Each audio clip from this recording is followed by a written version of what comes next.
ভারতের কাছে হারের পর খেলা ছাড়া নিয়ে যা বললেন সাকিব। মাহমুদুল্লাহর বয়স এখন ৩৮ বছর, সাকিব আল হাসানের ৩৭।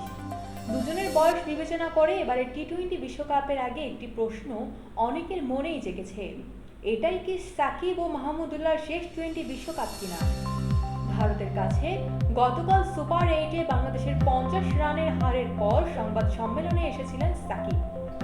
তাকে কাছে পেয়ে প্রশ্নটি করে ফেলেন সাংবাদিকরা, এটাই কি আপনার ক্যারিয়ারের শেষ টি-20 বিশ্বকাপ? এই প্রশ্নের উত্তরে সাকিব অবশ্য নির্দিষ্ট করে কিছু বলেননি। কবে খেলা ছাড়বেন এই বিষয়ে সাকিব বলেছেন, এটাই শেষ কিনা জানি না। পৃথিবীতে যে কোনো সময় যে কোনো কিছু হওয়া সম্ভব, এগুলো আসলে আলোচনা করবে ক্রিকেট বোর্ড। তাছাড়া আমার ব্যক্তিগত কিছু চিন্তা থাকতে পারে, কিন্তু এগুলো আসলে এখানে আলোচনা করার কিছু নয়। এখানেই থামেননি সাকিব। টি-20 নিজের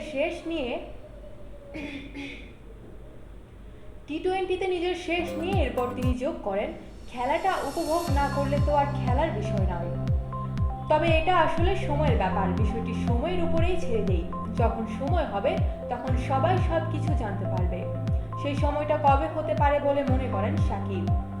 বাংলাদেশের অলরাউন্ডার বলেছেন, দল যদি মনে করে আমাকে তাদের প্রয়োজন আছে এবং আমার যদি মনে হয় দলকেও আমার প্রয়োজন, এছাড়া আমার মধ্যে যদি আগ্রহটা থাকে তাহলে আমি দলের হয়ে খেলব।